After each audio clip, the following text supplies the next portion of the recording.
I want to address a question that I get quite a bit, and that is, hey Keith, how do you feel about pellet smokers?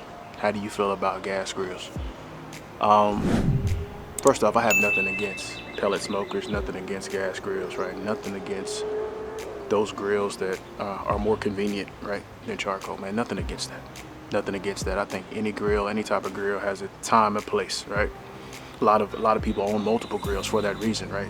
Days you want to go charcoal, you can go charcoal. Days you want to go pellet gas, you can do all that. Nothing against those types of grills. My biggest thing is that I think if you choose to use those grills, I would say don't let that replace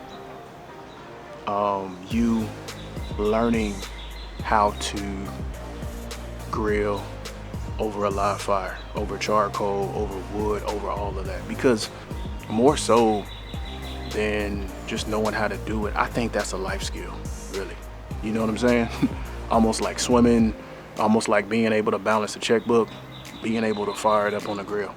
Because like I've said before, not everybody knows how to do that, right? Not everybody knows how to do that, but that is a valuable skill that you can have, not only to enjoy great food, but to be a blessing to someone else. To be able to prepare food in a way that has a unique taste, that provides a unique culinary experience that people don't get every day, right?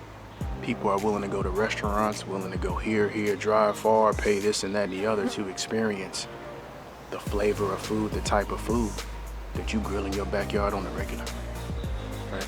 There's value to that, the ability to be able to do that. So that's what I'm a firm believer in, is that, yeah, all those grills are fine to own, but put in the work to understand traditional grilling methods, right? Whether it's charcoal, live fire. And I think when you build that foundation and understanding of how to grill that traditional way, right? As technology comes and as you try to grill using different types of fuel sources, fuel methods, that'll help you. Because it'll give you a foundation to grill to build on, right?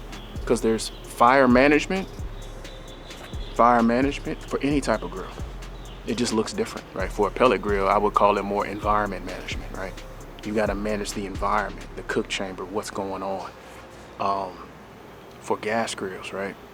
You got propane as your fuel source. You gotta manage the environment of that grill. So each type of grill has some form of management, right? Your understanding of that environment helps you to create awesome tasting food on a consistent basis. But the methods that we use on this channel, man, charcoal, this type of grilling, this is traditional, man. It's the way my granddaddy grilled, the way my great granddaddy grilled. You know what I'm saying?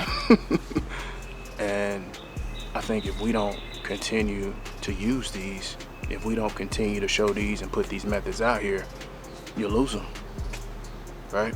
Especially as technology is advancing. Not that I'm against technology, but let's balance it out a little bit, right? It's okay if we use the more sophisticated grills, but let's not forget how this craft was built, right? Let's not forget about how this craft started, right? People just grilling on makeshift stuff, right? People grilling on cinder blocks, man. People grilling on whatever they can find and use. Let's remember our roots, right? Let's remember what it's all started. So y'all keep that in mind. Thank you so much for watching Daddy DIY Grilling. Until next time, grill boldly, serve proudly, and enjoy the process. I want to give a big shout out to our channel members. It's because of your generous support that we're able to keep creating and sharing these grilling resources. You're a huge part of this community, and we couldn't do it without you.